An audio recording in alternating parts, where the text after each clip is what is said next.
Hello and welcome to another Looney Tunes review video. If you are new to the channel, make sure you subscribe to follow my journey to review all 1000 classic Looney Tunes shorts and give this video a like as well. So this is a review for Gopher Goofy, released in 1942. It's the 371st in the series and it's directed by Norm McCabe. There is a HD version out there, it's also in the public domain, so after this review I'll play the short for you.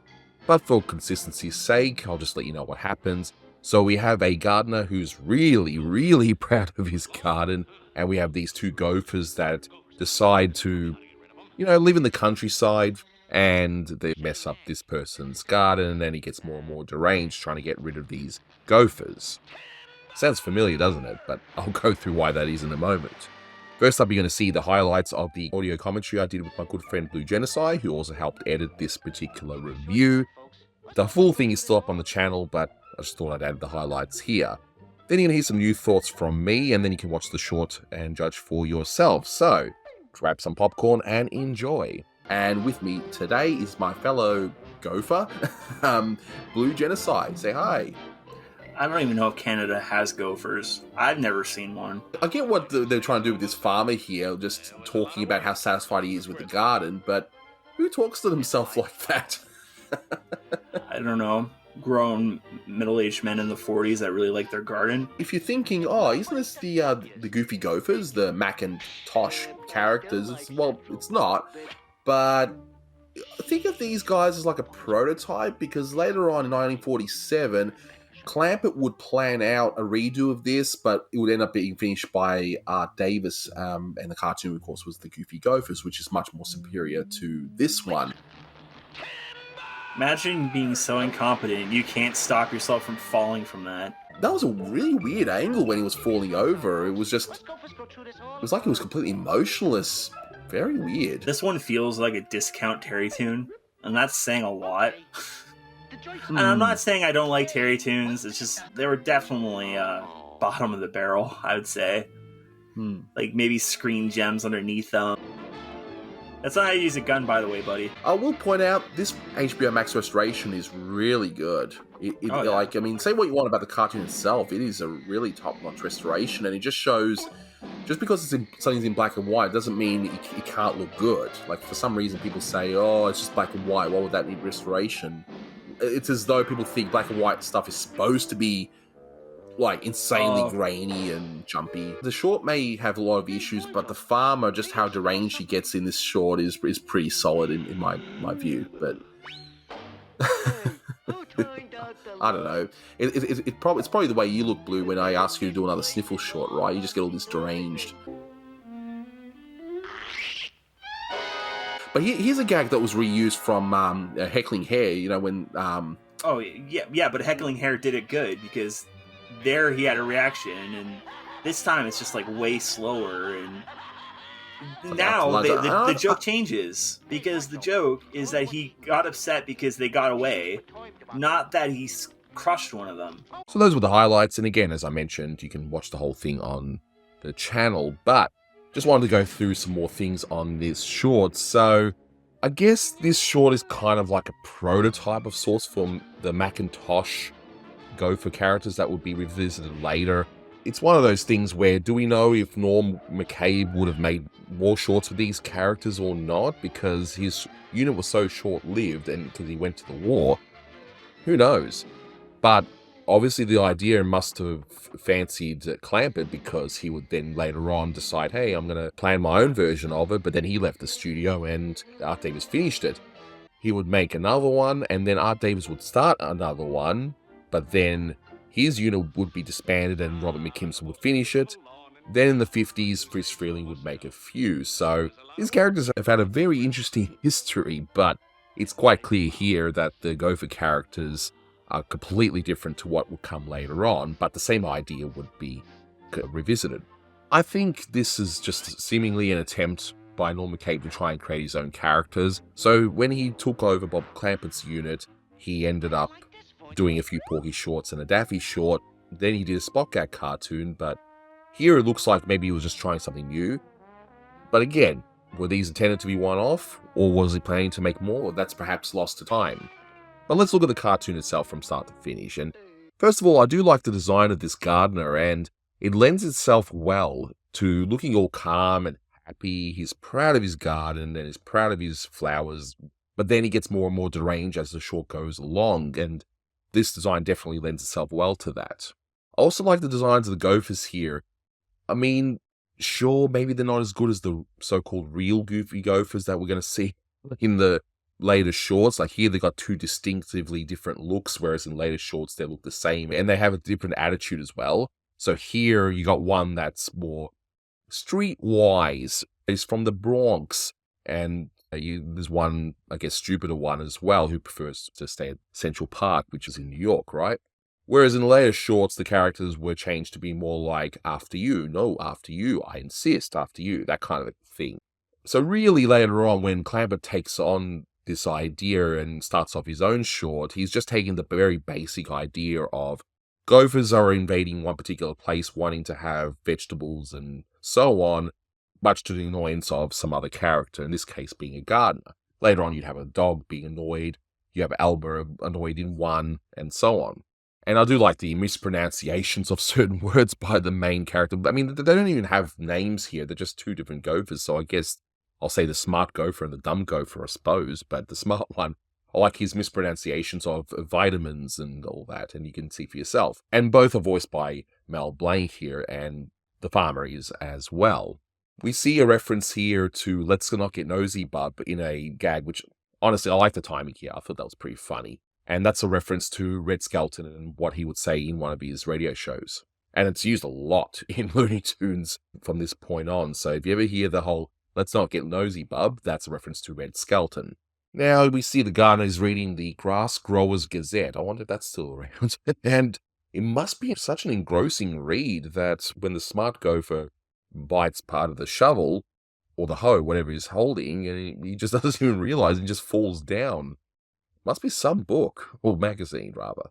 But the hoe sequence is really weird in that it goes on, and you can see in the background the animation of the hoe trying to hit this Gopher, and yet the Gopher just stops to break the fourth wall, but the hoe keeps going on in the background. It's a really weird bit of timing, and that one should probably be redone, but anyway, whatever. Then we see a reference to the Harlem Tunnel, and that's, of course, a reference to the train at the time. I'm not an expert on trains in New York, but the Harlem Tunnel looks like it's just a train reference. I do like the aftermath of the gunshot. It's just a really weird thing that, okay, this Gopher survives by being right in the middle of where the two bullets would come out. Very weird, but yeah, I like it. It's fine. I will say the tunneling sequence goes on that little bit too long. It's a bit meh. I get what they were trying to do, but the timing just feels a bit off. But whatever. Then we see the Be Kind to Gophers Week. Of course, we see a lot of this sort of thing in these shorts where it's like Be Kind to X Animal Week, and that's a reference to the whole Be Kind to Animals Week that was launched in the USA in 1915. So clearly a play on that. And you'll see it quite a bit, even in a few Porky shorts and all that. Or in a short where they're trying to harm an animal and then the animal just stops. It's like, hey, it's actually Be Kind to this Animal Week. So midway in this short, I just love how more and more deranged the gardener looks. Great design, just how he just goes from this sweet, innocent little gardener, so proud of his garden, to just someone who is going to do a lot of damage. And I like Mel Blanc's delivery here, and it just shows his range where he would talk all deranged, like he's going to get those Gophers, and then he's like, oh, I'm actually a nice person, I really am. And then he gets back to being nasty. Just the way he's able to switch is really good. Then we see the dumb Gopher, he's reading a book called The Good Earth, and of course the plays, they're deep in the ground, deep in the earth kind of thing, right? So it's quite clear that they picked this book for a pun, but there really was a book called The Good Earth, and it was a historical fiction novel from 1931 by Pearl S. Buck. Hey, the gag works without you knowing that, but now you know. And then we see this bird doing the usual gag of throwing away a drink when something really outrageous happens, and that's something that's been used for many decades by this point, all the way from the vaudeville days. It's like, hey, you know what, I'm going to quit drinking because I just saw something really outrageous. And then we see, oh, and is this one of your eggs? It ends up being the gardener's nose. I mean, that gave me a big chuckle, just the way that was done, where you don't see the gardener off screen. Then we see him, of course, the nose color changes, but hey, I still think it's pretty funny. Then we see a similar gag to what was done in The Heckling Hare, where he thinks he squashed a gopher, I mean, his facial reaction is absolutely priceless, but I gotta say, Avery's version is definitely executed much better, because then we see, he starts crying when they're out to lunch. Is he crying in despair? Is he crying because he thinks he got rid of them? It's a weird thing here, and that could have been done a bit better. And we finally finish up with this ridiculous hose gag. Yes, you know what's going to happen, but I think it's funny, especially with how large that hose ends up getting. And if you look closely, once the hose does release all its water and then the garter's up in the air, if you look closely, the water actually turns into feet and is like tumbling like it's a circus tumbler. It's a nice little touch there. And we end up with the saying, something new has been added, and that's what Jerry Colonna said in a few of his appearances in the radio, and that's something that Clamper would end up using a lot, and it's usually referencing something rather naughty. All in all, it's okay. This short's fine. I do like the designs of the Gophers here. I like the design of the gardener. The gags are hit and miss here. I laughed a few times.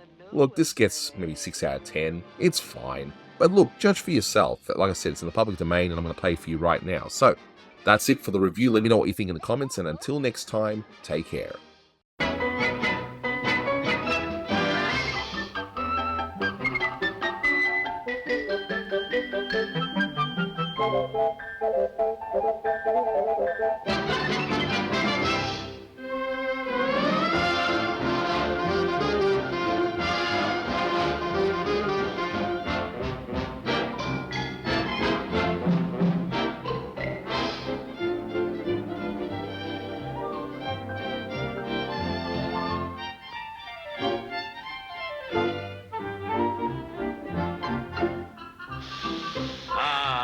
Beautiful lawn in town, if I do say so myself.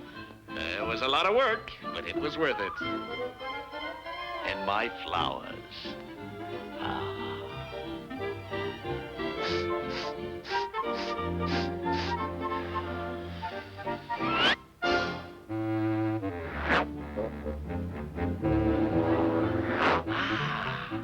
How you like this, Virgil? You don't find eating like this in the Bronx. Look at that lawn. Look at them flowers.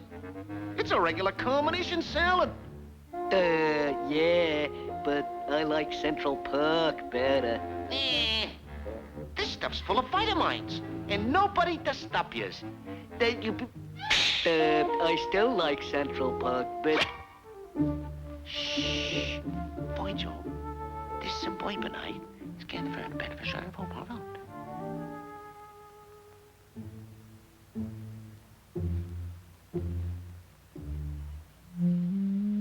Let's not get nosy, bud! Gophers. My lawn. Huh. Goats, ground squirrels, gnats, gophers. This'll tell me how to get rid of them. Say, Mac. Mac. Timber!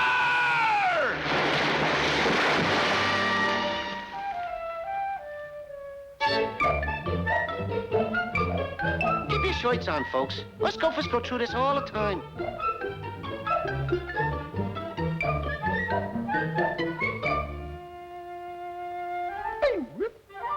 Okay. The joint's gone. Hey, what's this, the Holland Tunnel? Uh-oh.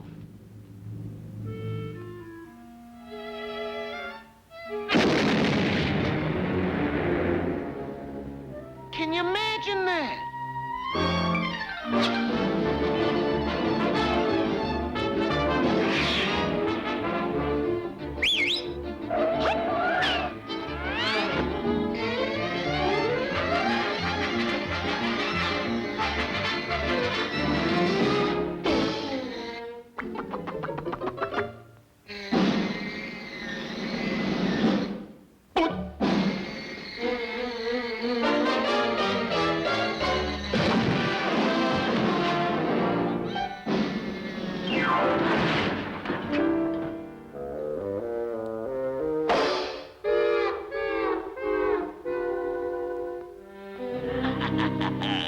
This'll get 'em. I'll get 'em. They won't eat my lawn anymore. I'm not really a mean man, folks. Honest.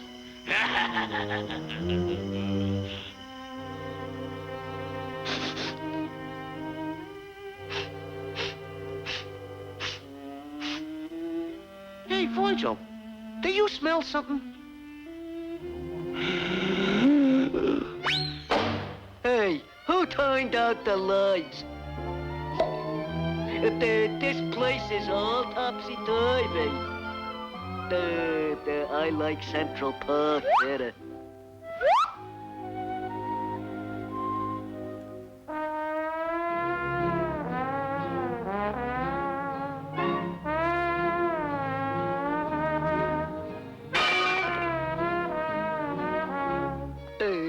Hey, this country air does something to yous.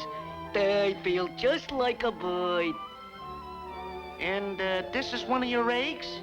I dare say.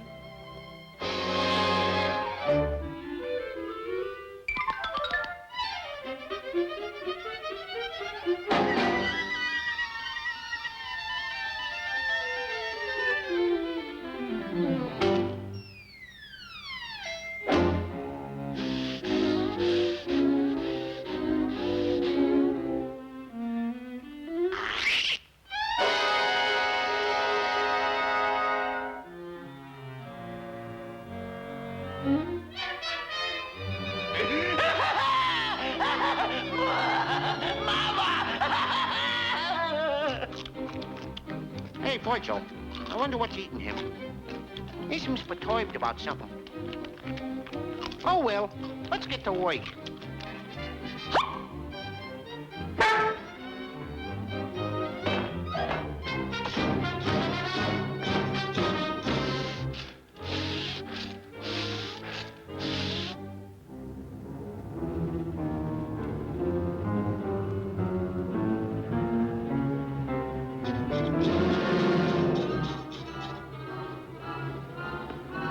Hold tight, Voyage, until I give you the word.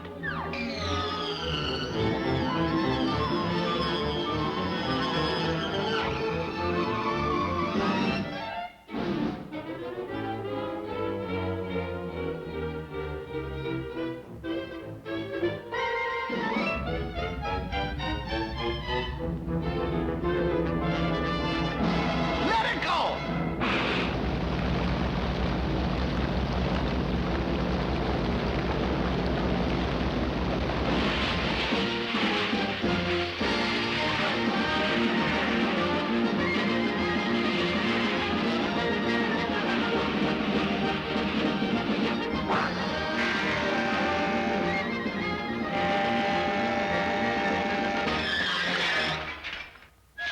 Well, what do you know? Something new has been added.